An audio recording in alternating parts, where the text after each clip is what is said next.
उसको संवेदना प्रकट करनी चाहिए। लेकिन उस संवेदना के समय को भी अगर अवसर में तब्दील करने की स्थिति विपक्ष के पास रहती है तो बेचारे करते हैं। हमें इस चीज़ का थोड़ा तकलीफ हुआ था, लेकिन फिर भी जनता है और जनता तो सत्ता परिवर्तन भी करना जानती है, सत्ता से हटाना भी जानती है, सत्ता में लाना भी जानती है। और कई दिनों से हम देख रहे हैं, हम सबके नेता माननीय ओम प्रकाश राजभर जी जो राष्ट्रीय अध्यक्ष हैं, उत्तर प्रदेश सरकार के मजबूत मंत्री के तौर पर भी हैं और एनडीए गठबंधन में एक मजबूत पार्टी के तौर पर भी हम लोग पूर्वांचल में दिखते हैं। बार बार हर बार, क्योंकि विपक्ष के पास कोई एजेंडा नहीं है। घोसी लोकसभा के सर्वांगीण विकास के लिए कोई एजेंडा नहीं। एक नाम का हमको लगता है कि विपक्ष के लोग बार बार उस नाम की चर्चा कर रहे हैं। हम तो ये जरूर कहना चाहेंगे कि विपक्ष के जो लोग भी हैं तो उस नाम का सदुपयोग कर रहे हैं तो सबसे पहले उनके आदर्शों पर चलने की आवश्यकता है, क्योंकि एक आदर्शवादी विचारधारा के साथ ही हम विकासवादी कार्य की जो कल्पना है, और ही सिर्फ एक कल्पना ही नहीं, उसको हम आगे मूर्त रूप में भी ला सकते हैं। आज के प्रेस कॉन्फ्रेंस में हम तो ये कहेंगे कि कल नामांकन दर्ज हुआ और चुनावी समर में हम सब लोग कूद पड़ेंगे। बात होनी चाहिए इस क्षेत्रीय मुद्दे पर। जिस प्रकार से बार बार विपक्ष के द्वारा ये कहा जा रहा है, एक प्रश्न भी पूछे जा रहे हैं कि ये बताने का काम करें कि आखिर उत्तर प्रदेश और देश की सरकार ने जो उसी के लिए क्या किया, वो वाला तो गाना तो सेट हो जाता है, जो कोई नहीं किया वो भाजपा सरकार ने करके दिखाया। और मैं भी पूरे क्षेत्र का भ्रमण कर रहा हूँ, कहीं ना कहीं जो जनता की आवाज़, जो जनता की सोच, इस बार के लोकसभा के चुनाव में जो जनता मतदान करने के लिए कटिबद्ध, तत्पर और तैयार है, वो कहीं ना कहीं जातिवादी विचारधारा, जातिवादी मानसिकता से उठकर व्यवहारवादी विचारधारा और विकासवादी विचारधारा के आधार पर मतदान करना चाहिए। उत्तर प्रदेश सरकार विगत 7 साल की सरकार, देश की सरकार 10 साल की सरकार में मिलकर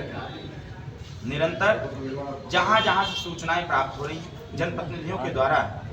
जो भी अपने इलेक्टेड हेड पर, वो चाहे हमारे निचले स्तर के जनप्रतिनिधि हो या फिर उच्च स्तर के हो, जो सूचना सरकार को दे रहे हैं, कहीं ना कहीं उस समस्या का समाधान है। हमारी प्रथम प्राथमिकता है कि जैसे भी बहुत सारे मुख्य रास्ते अंडर कंस्ट्रक्शन निर्माणाधीन भी चल भी रहे, हमारा प्रयास ये रहेगा कि विगत जो 15 से 20 सालों से जो इस घोसी लोकसभा पर ध्यान नहीं आ पा रहा है केंद्र सरकार का, हमारा प्रयास ये रहेगा कि आने वाले 5 साल में अगर जनता ने अवसर दिया तो विगत 15 सालों का जो एक प्रकार से बजट का जो हिसाब किताब है, उसको हम माननीय प्रधानमंत्री जी, माननीय गृह मंत्री जी से बातचीत करके उसको यहाँ लाने का भी काम करेंगे। दूसरी बात यह है कि मुख्य रास्ते बन जाने से गांव का विकास नहीं, कहीं ना कहीं मुख्य रास्ते से जो कनेक्ट हैं हमारे गांव के रास्ते, और वो गांव के रास्ते पंचायती राज विभाग, PWD और प्रधानमंत्री PMGSY के द्वारा रास्ते का कंस्ट्रक्शन होता है। तो हम प्रयास करेंगे कि जितने भी मुख्य रास्ते से कनेक्ट गांव के रास्ते हैं उसको सही किए जाएं, और उस गांव के रास्ते से जो कनेक्ट पगडंडी है उसको भी दुरुस्त किया जाए पंचायती राज विभाग के द्वारा। हमारे माननीय मंत्री, कैबिनेट मंत्री श्री AK शर्मा जी के द्वारा अपने इस घोसी लोकसभा के जितने नगर हैं उसमें कहीं ना कहीं विकास कार्य किए जा रहे हैं और वो दिख भी रहा है। पहले तो कुछ दिखता नहीं था, लेकिन भारतीय जनता पार्टी की सरकार में दिख भी रहा है। हम लोग भी प्रयासरत हैं कि जिस प्रकार से गांव में अभी विगत दिनों तमाम तरह की ऐसी घटनाएं आप सबके भी संज्ञान में आई, हमारे भी संज्ञान में आई कि जब 24 घंटे बिजली का संकल्प हमारी सरकार ने लिया हुआ, उसको 17 घंटा, 18 घंटा, 20 घंटा, 21 घंटा तक ले जाते स्थिति थोड़ी सी ऐसी बन जा रही थी कि जो जर्जर तार हैं, जहां नहीं बदले गए हैं, ऐसे तार कहीं ना कहीं विद्युत प्रवाह लगातार होने के नाते हीट होकर के वो टूट के गिर जा रहे हैं और उससे तमाम तरह की आगजनी भी हो रही है, तमाम तरह के एक्सीडेंट भी हो रहे हैं। हम सबका प्रयास दूसरा रहेगा, जैसा कि माननीय के शर्मा जी के द्वारा बार बार इस चीज़ की घोषणा दी जा रही है, तो हम भी सहयोग करेंगे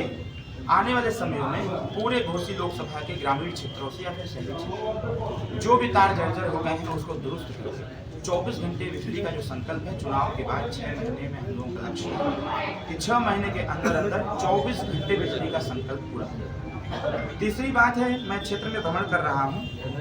और बार बार क्षेत्र में तमाम तरह की घटनाएं घटित हो रही हैं, सूचनाएं भी मिल रही हैं कि इमरजेंसी पीरियड में जब मऊ जनपद से कोई व्यक्ति अपने पेशेंट को लेकर के बनारस या लखनऊ या गोरखपुर जा रहा है तो जो उसके परिवार का मरीज है कहने को दम तोड़ दे रहा है। ये चीज़ें कई जगह से, कई गांवों से हमको लोगों का सुझाव भी आया कि क्यों न मऊ में एक मिनी पीजीआई या फिर पीजीआई को स्थापित किया जाए। मेरा तो लक्ष्य है कि पीजीआई को स्थापित किया जाए मऊ में, क्योंकि ये सिर्फ मऊ को ही नहीं देखेगा, कहीं ना कहीं मऊ से सटे हुए बलिया है, बिहार है, गाजीपुर है, देवरिया का सटा हुआ एरिया है, अपने आजमगढ़ में पीजीआई है। इधर